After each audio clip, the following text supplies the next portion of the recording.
सन्माननीय नगराध्यक्ष.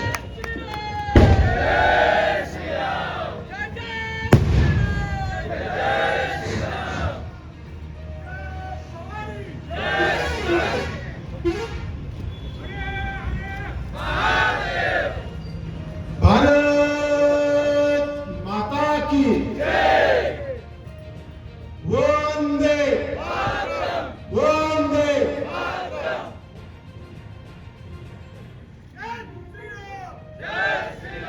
आज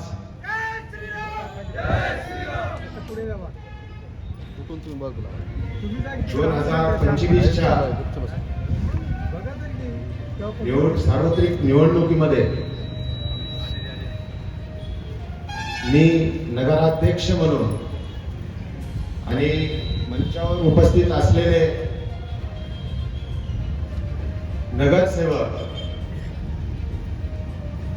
व ज्यांनी शुभेच्छा देऊन नगराध्यक्ष झाल्याबद्दल ज्यांनी शुभेच्छा देऊन गेलेल्या नगराध्यक्षांचा जो पदग्रहणाचा सोहळा हा नगरपालिकेने जो आयोजित केला आणि ज्या या सोहळ्याचे आम्हाला मान सन्मान देऊन नगरपालिकेच्या कर्मचाऱ्यांनी जो आमचा सत्कार आणि समारंभ केला त्यांचे मी पहिलं प्रथम मनपूर्वक आभार मानतो. मंचावर उपस्थित असलेले आमच्या भारतीय जनता पार्टीचे ज्येष्ठ नेते माननीय दिलीपरावजी देशमुख साहेब, माननीय भगवानजी खंदाडे साहेब, माननीय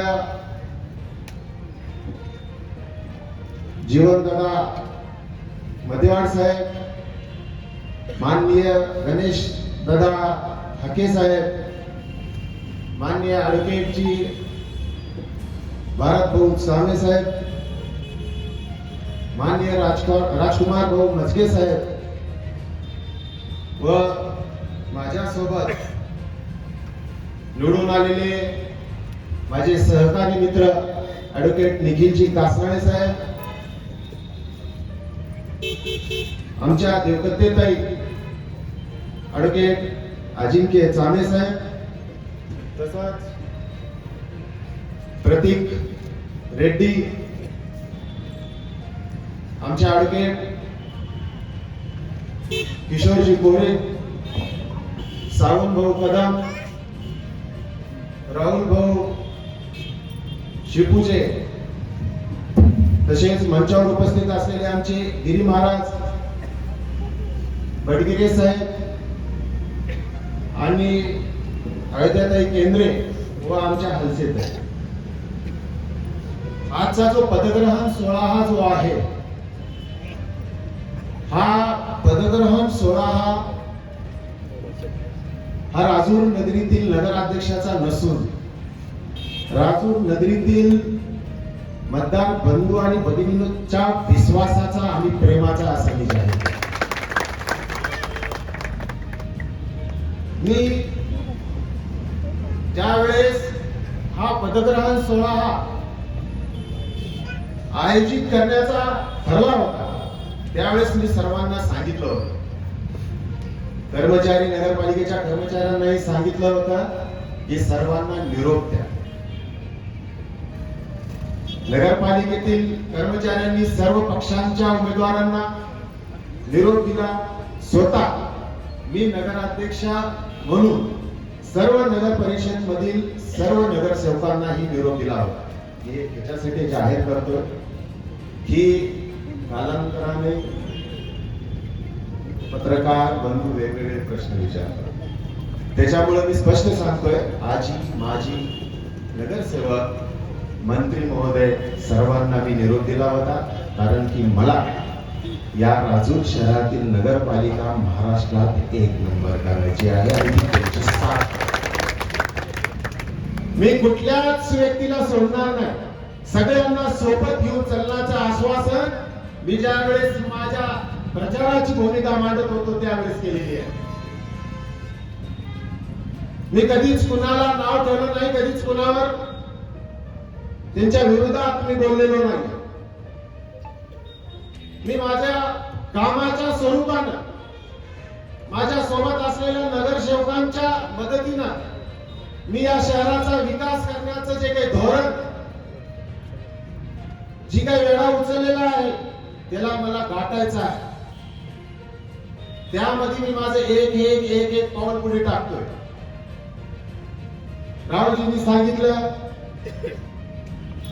की आम्ही सर्व नगराध्यक्षासोबत आहोत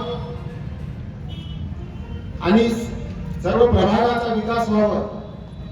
भलेही आज मी नगराध्यक्ष म्हणून माझ्या पक्षाचे तीनही जरी उमेदवार असले तर मी आपल्या समोर एक जाहीर करतो की राजूर नगरीतील संपूर्ण प्रभागाचा सारखा विकास होईल.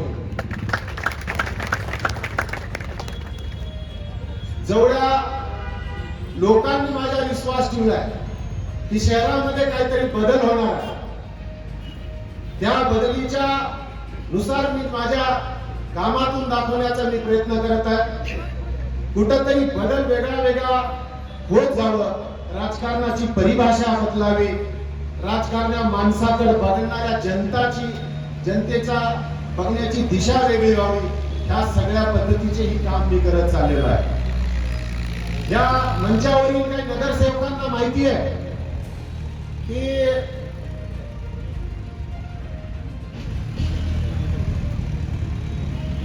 मंचावरील काही नगरसेवकांना माहिती आहे, माझे ज्येष्ठ नेत्यांना आणि माझे मायबाप जे मतदार बंधू आणि भगिनी समोर बसले नाहीत, यांना सांगण्यासाठी मी आज तुम्हाला काही गोष्टी पदग्रहण करण्याच्या पूर्वी झालेल्या सांगतो.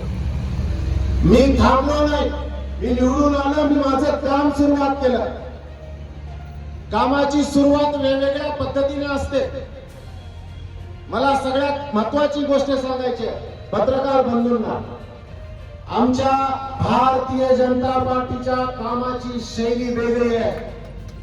इथून राजूर मध्ये होणारा सगळा विकास तुम्हाला झाल्यानंतर कळेल की हा विकास कुण्या पद्धतीने झाला, कुणाच्या मदतीने झाला आणि कशा पद्धतीने झाला. भारतीय जनता पार्टी जी काम करते त्या कामामध्ये एक नवीनता असते. भारतीय जनता पार्टीच्या सर्व नेत्यांनी माझ्यावर जो विश्वास ठेवला की या मुलामध्ये त्यागाची भावना आहे, समर्पणाची भावना आहे, आणि त्यांनी मला जे नगरपालिकेमध्ये नगराध्यक्ष म्हणून आज त्यांनी मला जे धाडलं, त्याच्यातलं पहिलं जे काम केलं, ज्यावेळेस मी बोललो होतो की या संपूर्ण महाराष्ट्राला त्या राजूर तालुक्यामधून एक नवीन संदेश द्यायचा होता.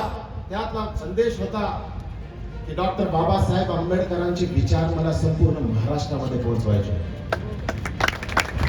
त्याचबरोबर संविधानाची ताकद आहे, ती ताकद मला संपूर्ण महाराष्ट्राला दाखवायची होती. मी त्यावेळेसही म्हणलो होतो, माझा मतदार बंधू भगिनींनो, तुम्ही माझा विश्वास ठेवा, मला आशीर्वाद द्या. मी संपूर्ण महाराष्ट्राला त्या संविधानाची ताकद दाखवतो. मी पहिलं काम माझं केलं, जनतेनंच पूर्ण महाराष्ट्राला संविधानाची ताकद आणि डॉक्टर बाबासाहेब आंबेडकरांचा विचार माझ्यासारखा सर्वसाधारण मुलाला निवडून देऊन ताकद दाखवली. मी माझं पहिलं वचन त्याच्यातला काही भाग पूर्ण केला. दादा, एक 10-15 दिवसाखाली पेन्शनर हॉलला मला बोलवलं होतं. ठराविक लोकांना ह्या गोष्टी माहिती आहे, जनतेला माहिती राहो, पत्रकार बंधूंना ही माहिती राहो म्हणून मी सांगतो. पेन्शनर हॉलला गेलो होतो. 400-500 असे माणसं माझ्या समोर वयोवृद्ध बसले होते, काही भगिनी बसल्या होत्या. मी ज्या वेळेस हॉलमध्ये प्रवेश केला, सगळे माझ्याकडे एक आशेनं, आपुलकीनं, विश्वासानं माझ्याकडे बघत होते. मी तिथं पाहिलं, मला वाटलं होतं मला फक्त धर्माचा आणि राजूरच्या विकासासाठी नगरपालिकेत पाठवलं चाललंय की काय की, पण सत्यता बघायला गेलो, वडीलधाऱ्या माणसांचा पण माझ्याकडे विश्वास आहे, त्यांचेही काहीतरी काम आहे. मला फार छान वाटलं. मी बसलो. मी बसल्यानंतर ज्या वेळेस माझ्या स्वागताचा विषय आला, वेळ आली, त्यावेळेस एक वयोवृद्ध माणूस समोरून उठले. त्यांनी तिथं आले, कुंकाचा हात घेतला, थरथर थरथर करत त्यांनी मला माझ्या कपाळाला कुंकू लावलं. आणि नंतर दुसरा वयोवृद्ध माणसाने थरथर करत त्याच्या हातातला हार माझ्या गळ्यात टाकला. त्यावेळेस मी सांगितलं, माझ्या आयुष्यातला अर्धा भाग समर्पण मी माझ्या वयोवृद्ध पुरुषाच्या. त्यावेळेस मी बसलो, निखिलजींना विचारलं, निखिलजी मला मानधन किती मिळते? मला काही माहित नाही, नगरपालिकेत काही मिळत नाही असं वाटलं मला. मानधन मिळते बरं का, बाकीचं काय मिळणार आहे का नाही मिळणार आहे मला माहित नाही, पण जो मला देण्यासाठी येईल, जो कायदेशीर रस्ता असेल त्याचा, तो रस्ता जे काही मला मिळेल ती संपूर्ण जनतेसाठी देईन मी, हे एक वचन तुम्हाला.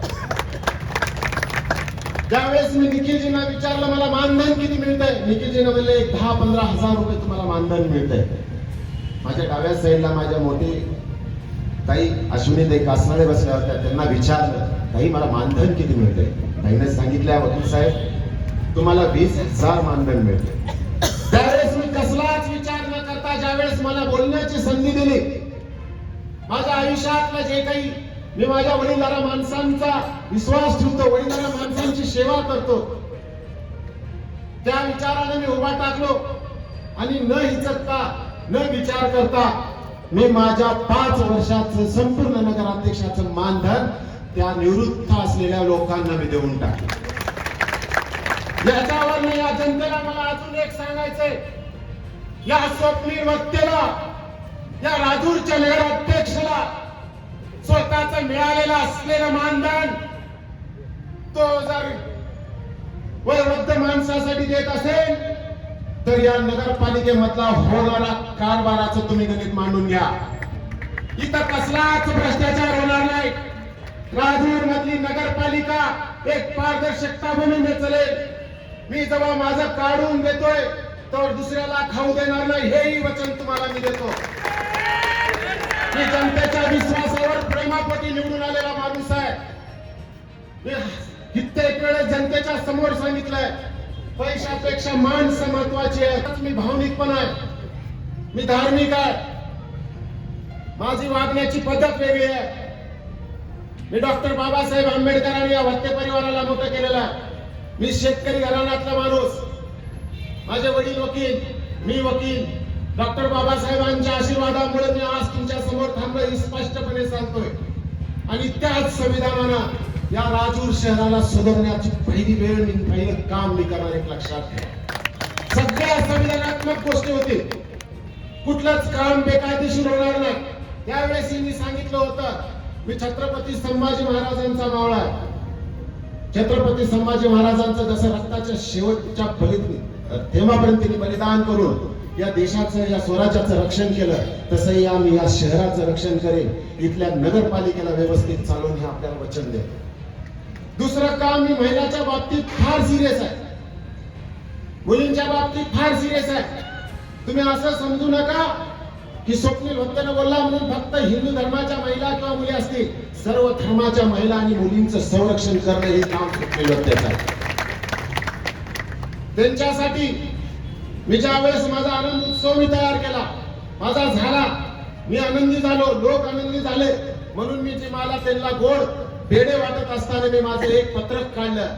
हे माझं तिसरं काम आहे. परत मला तुम्ही जे विचारताय त्याच्यासाठी मी तुम्हाला काम सांगितलं, कारण की मला फार लोकांना बेडी द्यायचे असतात, मी लोकांना महत्व देतो. माझं जे तिसरं काम होतं की महिलांना मी एक शब्द दिला होता त्याच भाषणामध्ये की तुम्ही मला दुःखामध्ये आठवण करा, सुखात नाही केलं तर चालतंय. त्याच पद्धतीने माझ्या कार्ड आणि माझा नंबर राजूरच्या संपूर्ण घरामध्ये मी पोहोचव करत आहे.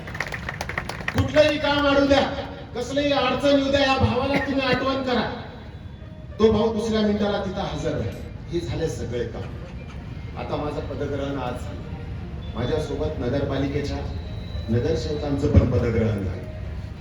आता येणारा काळ आहे, 12 तारखेला पहिली जीबीची मीटिंग होईल. पहिल्या जीबीच्या मीटिंग मध्ये समिती असते, उपनगराध्यक्ष असेल, त्या गोष्टी. राजूर वासियांना मला अजून एक गोष्ट सांगायचं आहे. तुमच्यासाठी इथून पुढच्या 5 वर्षामध्ये शिवसाहेब सगळ्या जनतेच्या मी समोर आपल्याला सांगतोय, जीबीची मीटिंग जनतेला लाईव्ह बघण्याचं प्रोसिजर तुम्ही चालू करा. त्याच्याने जनतेला कळत की कोणते मुद्दे शहरातल्या नगरसेवकांनी घेतले, कोणत्या मुद्द्याला नगरसेवकांनी विरोध केला, हा सगळ्या जनतेला कळेल. त्याच्यामुळे शिवसाहेब माझ्या जनतेच्या समोर नगराध्यक्ष म्हणून तुम्हाला मागणी आहे, जीबीची मीटिंग तुम्ही लाईव्ह जनतेसाठी करा. आणि पत्रकारांना मला अजून एक तुम्हाला विनंती आहे, जेव्हा केव्हा जीबीची मीटिंग होईल आपल्यालाही कळवण्यात येईल, त्यावेळेस सगळी पत्रकार परिषद आपल्या मार्फत घेतली जाईल. ही एक मी राजूरच्या लोकांना वचन देतो. पारदर्शकतेमध्ये आम्ही कुठं कमी पडणार नाही. जिथं देशाचं, जिथं या मातृभूमीचं आणि शहराचं रक्षण करण्याच्या आम्ही ज्यावेळेस ठाम मनाने जेव्हा भूमिका मांडत असतो, तर काही कारणास्तव काही गोष्टी स्पष्ट लोकांना दिसाव्या, यासाठी आम्हाला स्वतःला बांधून ठेवणं गरजेचं आहे. त्याचबरोबर नगरपालिकेमधील जेवढ्या काही समिती असते किंवा आस्थापना असतील, या आस्थापनाचे मी आपल्याला सांगितलं होतं. परत अजून एक शिवसाहेब, आज आपण संकुलामध्ये आहे, तरीही कुठं प्रथमदर्शनी जागा असेल, तेथील सर्व नगरपालिकेच्या म्हणजे ज्यांचा कचऱ्याचा प्रश्न असेल किंवा त्यांच्या नाली कोंडलेल्याचा प्रश्न असेल, पाण्याचा प्रश्न असेल, जे माणसं सोडू शकतात, अशा माणसांचे नंबर प्रथमदर्शी नगरपालिकेच्या कुठं तर भिंतीवर लावा, असं मी आपल्याला विनंती करतो. ह्या छोट्या गोष्टी ह्या पूर्ण होऊन जातील. आणि त्याचबरोबर या नगरपालिकेतील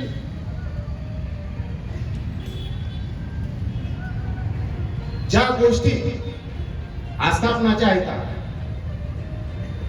शिवसाहेब आपल्याला आपल्या समोर विनंती करतोय, शिवसाहेबांना या सगळ्यांच्या नंबर बरोबर आपण एक आज बैठक घ्यावी तुमच्या सर्व कर्मचाऱ्यांच्या लोकांनी, आणि कोणत्या प्रभागामध्ये कोणता कर्मचारी नियुक्त केला आहे किंवा कोणती समिती आहे, ही जनतेला व्हिडिओ मार्फत पोहोचावी, ही मी आपल्याला विनंती करतोय. मी स्पष्ट व्यक्त आहे, मी आपल्याला विनंती करतोय, कारण की जनताच्या हिताचा आहे म्हणून आपल्याला विनंती करतोय. आपण आपल्या समोर या सर्व गोष्टी होतील. आमचा जाहीरनामा भारतीय जनता पार्टीचा आपण वाचला. भारतीय जनता पार्टीच्या जाहीरनाम्यामधल्या आपण जर शब्द बघितलेला असता, तर सगळ्या शब्दामध्ये एकच अर्थ निघणारे शब्द आहेत.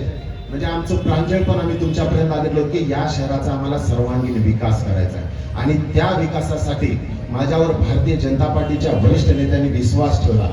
आजपर्यंत मी कुठेही जनतेच्या प्रेमाने, आशीर्वादानं आणि या सर्वांच्या विश्वासानं मला नगराध्यक्ष जो केले, ही मी आज जाहीर करतो.